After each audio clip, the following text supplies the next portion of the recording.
Ironhide is known to say, "Go chew on a microchip."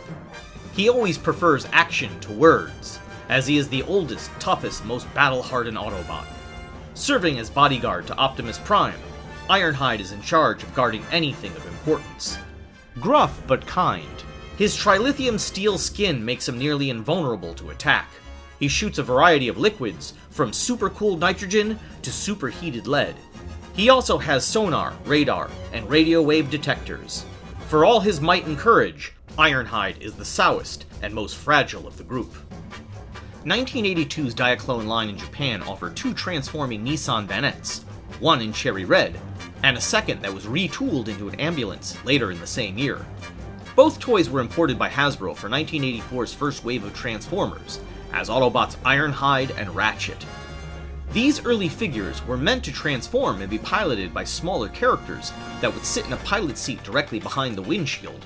However, when released to Transformers, they were simply given an awkward face sticker placed over that seat. Thankfully, in time for animation, both characters were able to be redesigned, and their newer toys reflect these new changes to this day. However, the original look of these action figures is kept alive through the original box art, as well as their earliest appearances in Marvel Comics. After 2 full seasons of safe children's programming, Ironhide got more than his share of featured screen time, more so than any Autobot aside from Optimus Prime and Bumblebee, not to mention surviving lots of severe damage, thanks to his near invulnerability. However, like his contemporaries, Ironhide's toy was discontinued in early 1986, putting him on the chopping block to be one of the first 4 shocking deaths seen in Transformers the movie. Despite surviving his initial wounds, Ironhide's death was the most brutal in one of the movie's most shocking moments. Suddenly, all of the rules had changed, and everything was on the table, and your childhood was about to come to a crashing halt. No! Such heroic nonsense.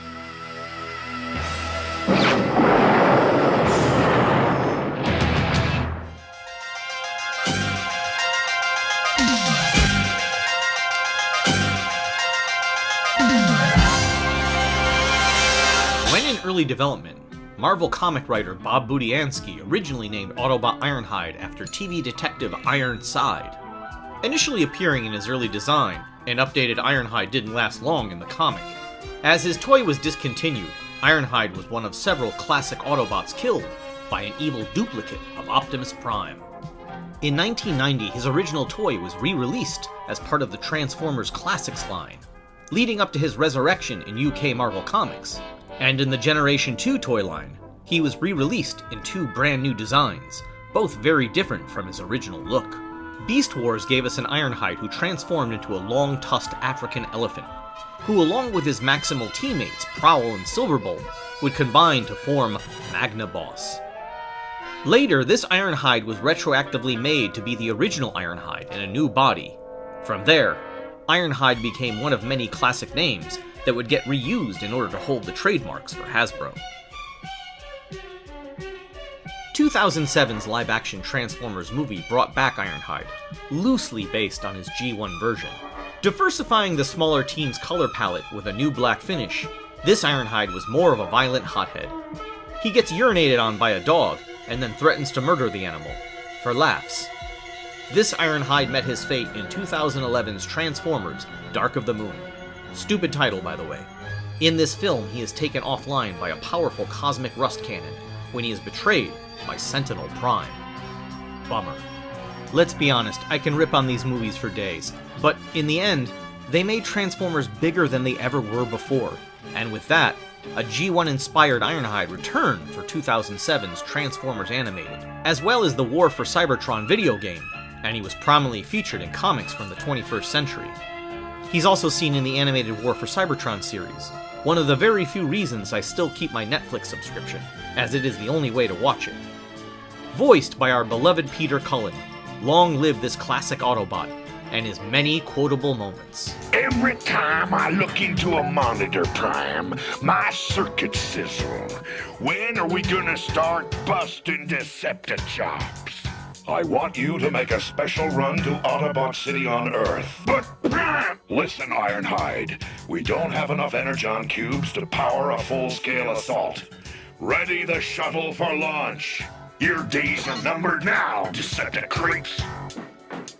Hey everyone, when I first made these videos about Ironhide, they were in the context of my Leo Watches episode for The Immobilizer, an episode that not only features Ironhide, but also introduces Carly Pearce, who later becomes Carly Witwicky, Spike's wife in the future. Bumblebee, this is, somebody named... Carly! It's a pleasure to meet you, Bumblebee. Bumblebee, remember Wheeljack's polarizer? Acting out of petty jealousy, Spike chooses to be completely rude to his future wife at their very first meeting ever. I bet she'll throw that back in his face someday. I also made a joke in that episode how it seemed like Carly was a little more attracted to Ironhide than she actually was to Spike. What are you doing here? This area is off limits to civilians. I just wanted to watch.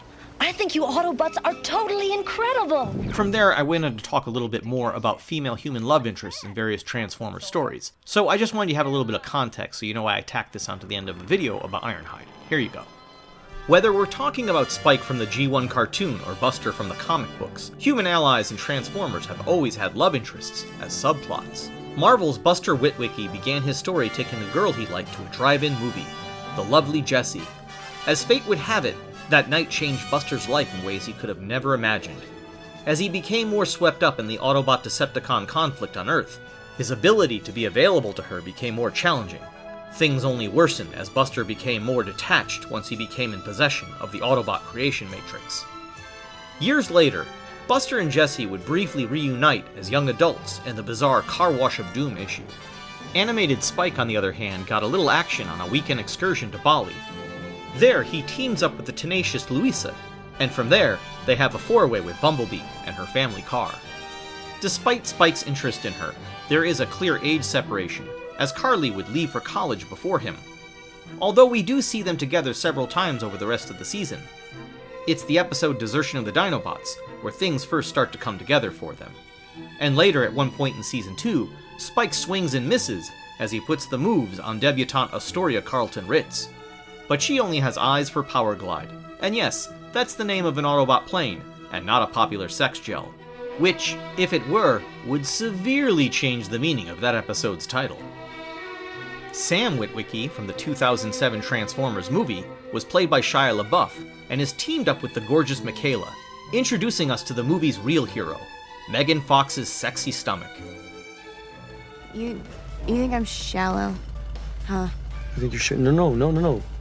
I think there's a lot more than meets the eye with you. Okay. Shut up, Sam. They celebrate their eventual victory over the Decepticons by grinding out their teenage angst while lying on top of poor Bumblebee. Gross. Due to rumored behind-the-scenes conflicts, Megan Fox did not return for 2007's Dark of the Moon. Have I mentioned that's a really stupid title? Anyways, this time, Sam is paired up with the live-action version of Carly, played by model actress Rosie Huntington-Whiteley.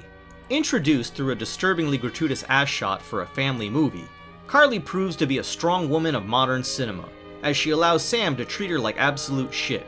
God knows a woman who looks like this could never do better. In 1986's animated Transformers the Movie, we first meet Daniel Witwicky, Spike's son. As the third season begins, we learn that Carly is in fact his mother and married to Spike. And of course, the newest version of Carly comes from Imagine Comics' new Energon universe. Aspiring to become an astronaut, this Carly takes a dark turn once her father is brutally murdered by Starscream. The incident leaves her burning with rage and hell-bent on revenge. And with that, we say thank you for watching, and if you want to know more about Ironhide and see Carly's first appearance in Transformers lore, why not check out my episode Leo Watches Transformers: The Immobilizer. I also have episodes for all of Season 1, with new episodes for Season 2 coming out all the time. Please like, share, and subscribe. The Decepticons took Optimus by surprise because I wasn't at my post. This is all my fault.